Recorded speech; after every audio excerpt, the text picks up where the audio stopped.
A pleasant day to each and everyone. So my assigned topic is all about the Module 17, the Sternberg Successful Intelligence Theory and the WICS model. But before we dig into our formal topic, so let me share to you the content of this report. The first one is the introduction, followed by the background of Robert Sternberg, then the successful intelligence theory, and then the WICS models, and last but not the least is the conclusion. So the introduction. Robert Sternberg did extensive work in the field of intelligence. As a youngster, he had difficulty with intelligence tests. He did not perform well on such tests. This might have fueled his interest in the field that led him to come up with the triarchic theory of intelligence in the 1980s. Over the years, his theory evolved from the more complicated componential triarchic theory to the simpler successful intelligence theory. So more recently, in the collaboration with other prominent psychologists, he proposed the WICS, or the wisdom, intelligence, creativity, and synthesis model. It is an alternative paradigm to deliver more relevant admission, instruction, and assessment in education. So this module will introduce you the theory and the model. Okay, the Sternberg Successful Intelligence Theory and WICS model are two prominent frameworks in the field of education that focus on understanding and facilitating learner success. So the Sternberg Successful Intelligence Theory emphasizes the importance of analytical, creative, then practical abilities in achieving success, while the WICS, or the wisdom, intelligence, creativity, and the synthesis model highlights the interplay between wisdom, intelligence, creativity, and problem solving and decision making. So by incorporating this theories and education, so gamit kini siya sa ato as a future educator to practice, to better support learners in developing a holistic set of skills and competencies to navigate challenges and achieve their goals effective. So ang kaning theory ni Sternberg is dili lang ni siya depende sa IQ. Kay ang ana si Sternberg is ang kaning nga theory dili pareha ang IQ og ang successful intelligence theory. Kay ang katumanggong IQ is narrow lang siya, and then ang kaning successful intelligence theory is gamit ni siya for the future or saan nila pag-handle sa situation. Nga na. Okay. So, discuss naman nato ang introduction. Let's move on to the Sternberg background. Okay. Robert J. Sternberg is an American psychologist known for his work in the field of cognitive psychology and intelligence. He is particularly recognized for his research on intelligence, creativity, wisdom, and love. Sternberg is best known for his theory of triarchic theory of intelligence, which posits that intelligence is comprised of three distinct aspects, which are the analytical intelligence, creative intelligence, and then the last but not the least is the practical intelligence. So in the field of teaching, so unsaon man nato pag-apply ang theory niya, gamit dako kani contribution si Sternberg sa atua as a future educator. So in the field of teaching, Sternberg's contribution have focused on the development of teaching methods that cater to different types of learner and promote critical thinking skills. So, kabalo na ta mo cater sa mga lain-laing learning ways sa ato ang mga learners.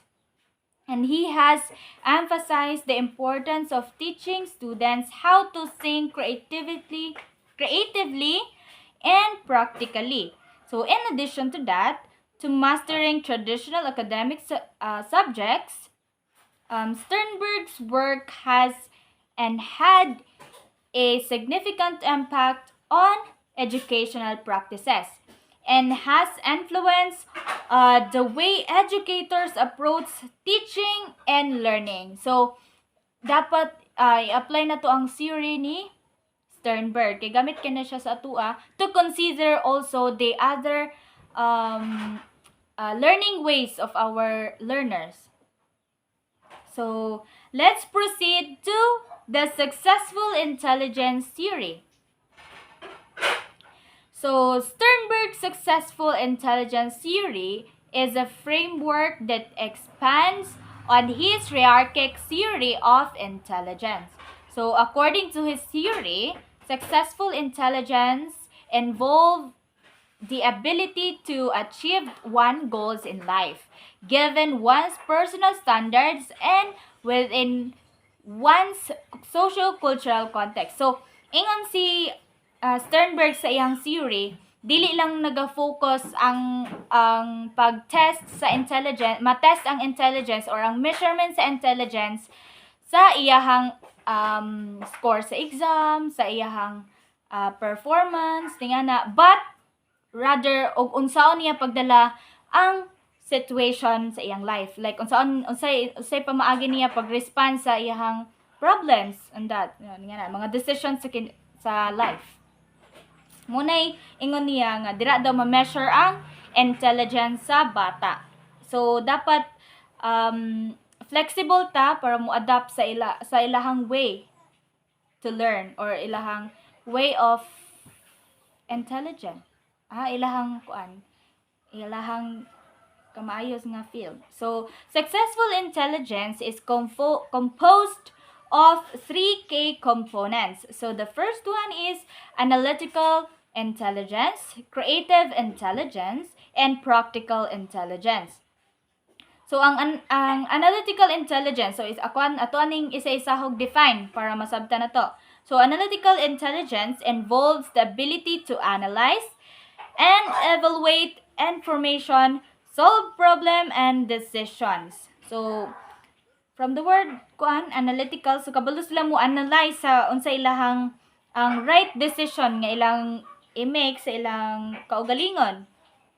Og kabalo sila mo evaluate kung man jud nagkuan sa mga information. Adisir sila mo decision. Ngana ang analytical intelligence. Kung natay estudyante nga ning ana, so nabilong sila dito sa analytical intelligence. So the second one is creative intelligence. So it involves the ability to generate novel ideas, think outside the box, and adapt a new situation. So from the word creative, kabalo sila na ura bitog lawak kay sila hunahuna to adapt. Kabalo sila mo adapt nga kanang bagong idea, and then gamit kayo bitaw niya na resourceful. Mana think outside the box. Wato ang creative intelligence. Ug natin mga learners ganing ana, so nabilong sila diri sa creative intelligence.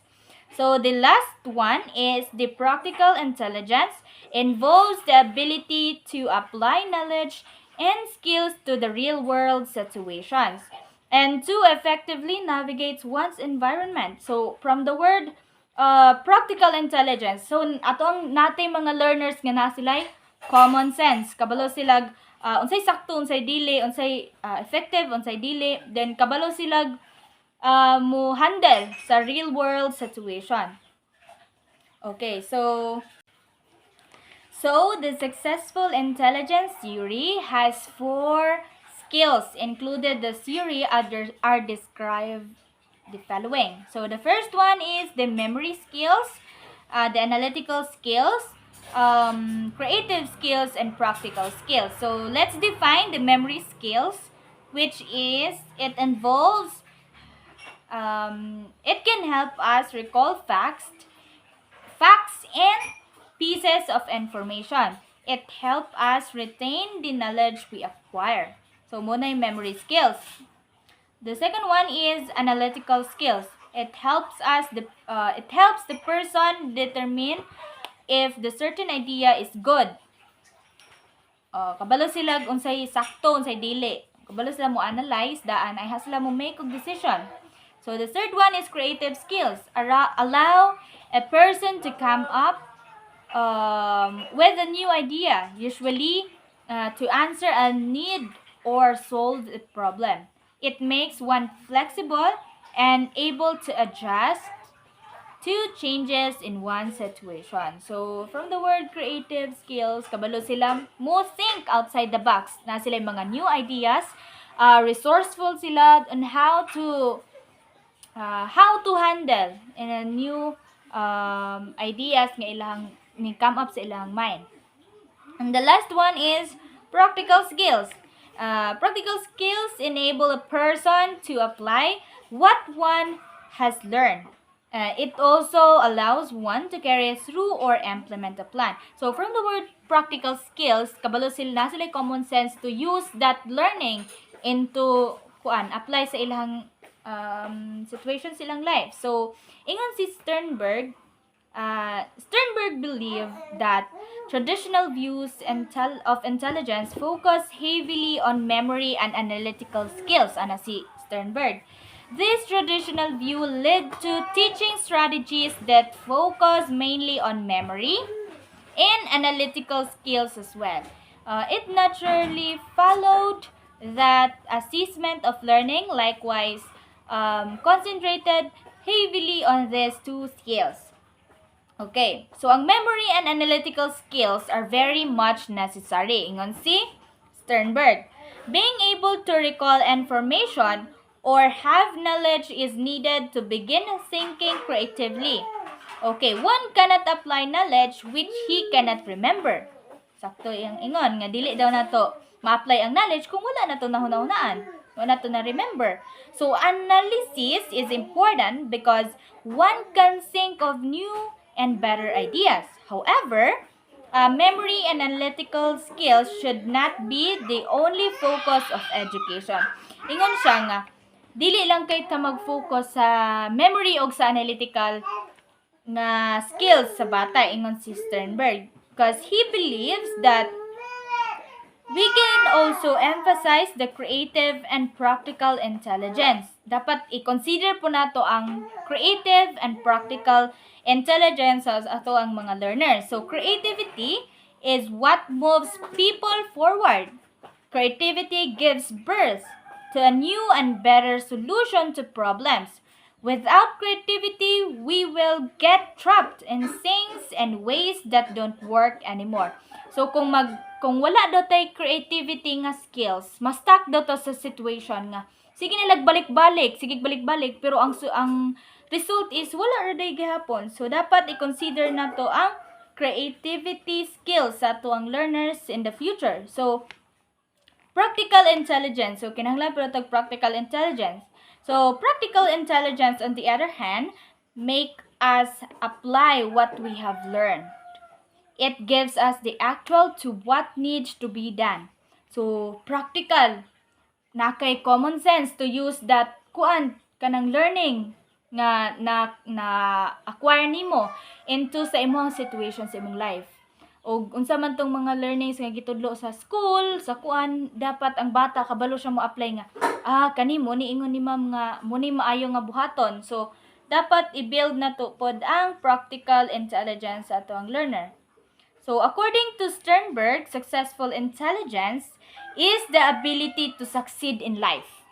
So mo jud ang main focus sa intelligence theory. Dili siya ang man gud si Sternberg is dili jud ma-measure ang intelligence sa usa ka tawo through sa scores niya or sa sa ihang mga score sa test, sa academic man or subject matter, but how he or she handled a situation in a certain situation sa iyang life, ug unsa niya pag-respond to that problem, and how to apply sa ihang kaugalingon.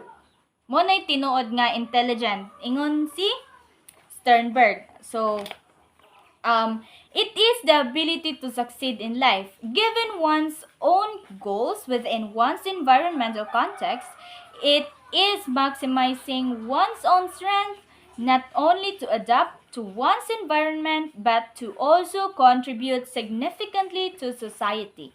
So, by that, kung kabalutaan ng successful intelligence, kabalutan mo respond sa atong mga sa certain situations sa atong kinabuhi, so, sure good nga, successful good. Ang main goal mong good ani is, dili lang kay bright good siya sa kanang klase, but also maka-help siya to be successful. Successful learner and a person. So, each person may have his or her own unique way of practicing the 4 skills because each has different strengths. So the idea is to further develop one's unique strengths in the context of 4 skills, rather than simply making it the goal of the school is to just develop memory and analytical skills. So as a future educator, dapat i-adapt na nato ning theory ni Sternberg because maka-help kini siya sa tuwa to consider also the other ways or the learning styles sa atuang learners nga dapat dili lang ta mag-focus sa memory and analytical, like perminti na lang nato sila taga-ag quizzes ningana, then dira nato i-measure ang ilahang intelligence ningana, but rather atong i-develop ang ilahang creativity and practicality skills. By this, we can ensure that we can produce a successful learners in the future. Okay, so the theory of successful intelligence points that some students who do not do well in conventional courses may in fact have the ability to succeed if they are taught in a way that better fits their patterns of abilities. So, ning ato, naman galing na mga certain examples sa life nga master sila sa school but dili sila kabalo mo decisions ilang kinabuhi, like dili lang pag-respond bitaw sa ilang problems lahi. So dili dira na to ma-measure ang intelligence sa tao. Okay, so humanan naman ta sa successful intelligence theory ni Sternberg. Let's proceed to the WICS model. So let's dig it out without further ado. So let's define WICS model. It is intelligence is viewed as a set of fluid abilities to learn from experience and to adapt to one's surroundings. So individuals possess abilities that can be nurtured into competencies and further cultivate into expertise.